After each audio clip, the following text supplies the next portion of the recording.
Hi there movie fans, and welcome to another edition of Movies. First of all, I'd like to thank everyone who subscribed to our channel. Now, did you know that over 90% of people who view our content haven't subscribed? We are steamrolling our way to 200 subscribers, and at the moment we are just approaching 150. So please subscribe to the channel, we really do appreciate it. So today I'm reviewing Emilia Perez. You can't go anywhere just lately without hearing that name. It seems to be the film that everyone's talking about. It seems to have come out of nowhere and is being touted for all sorts of awards. So is it that good? Is it that special? Or is it one of those overhyped movies that suddenly is flavour of the month and is out there in award season? This is the question. It stars Zoe Saldana as Rita, Carla Sofia Gascon as Manitas and Emilia, and then it stars Selena Gomez as the wife Jessie. So cards on the table here. The musical type genre is not my personal favourite of all the genres, but neither do I dislike this type of movie. I really enjoyed the likes of Moulin Rouge and Rock of Ages, although they were kind of tongue-in-cheek. And I thought Chicago was fine, but probably not the Best Picture Oscar that it did win. But I absolutely love The Greatest Showman, which goes to prove if you do it right, it works for me. So please bear this in mind as you watch my review. So let's dive in here, shall we? It's all done with the background of drug cartels and killing people and Mexicans going missing. And it's about Rita, who's a lawyer, and after just winning a case defending a criminal who she knows is guilty, gets a phone call about a possible job that will make her rich. And if she's interested in discussing this job, she'll need to meet at the newsstand in a few minutes. And at the newsstand, she's abducted. She's taken to meet a feared monster cartel leader called Manitas, where he says if she listens to the proposal, she is accepting the offer. So she listens, and she discovers that what Manitas wants is to become a woman. He wants gender reassignment surgery and become his true self, which is a female. And to no longer be the beast that Manitas is and become the woman he always knew he was. And also to disappear from the world as Manitas into his new life as a woman. So Rita discreetly arranges his surgery and relocates his family to Switzerland without them knowing anything about the surgery. Then it's reported that Manitas is dead, so he can disappear for good. 4 years later, Rita is in London in a posh restaurant where she meets a successful businesswoman called Emilia Perez. And after sitting and chatting for a while, there's a moment when Rita suddenly realises that Emilia Perez is Manitas in his new body. And then she panics in fear because she feels that maybe he's going to kill her to cover up the loose ends. But no, Emilia Perez needs Rita's help once more.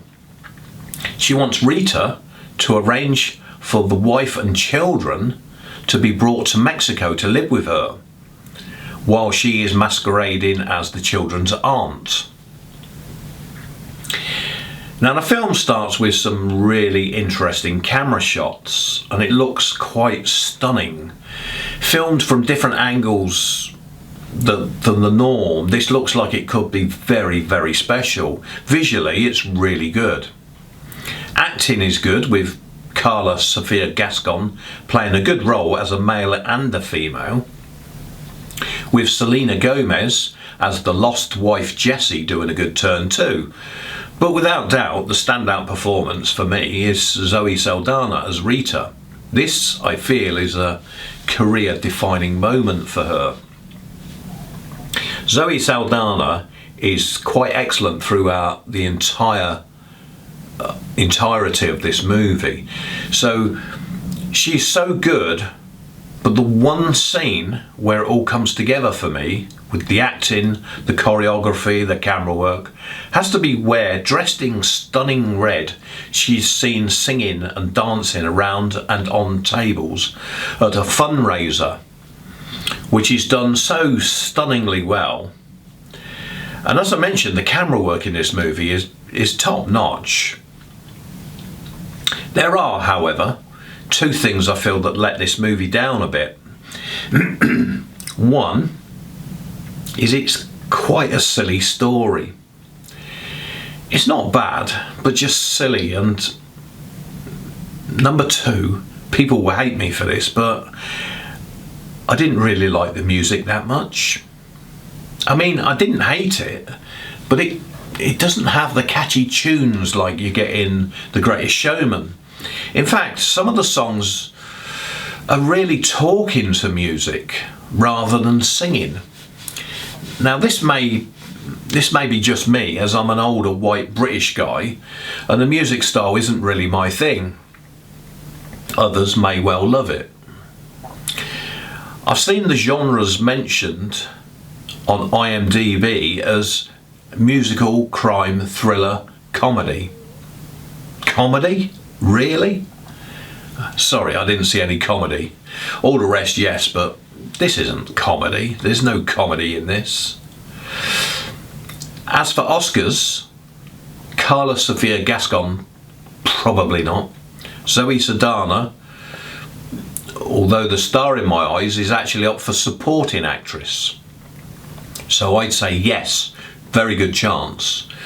Best Picture, no, sorry, not anywhere near for me. Would I watch it again? Tough one. Probably not. I've seen it once and quite enjoyed it, and that's it.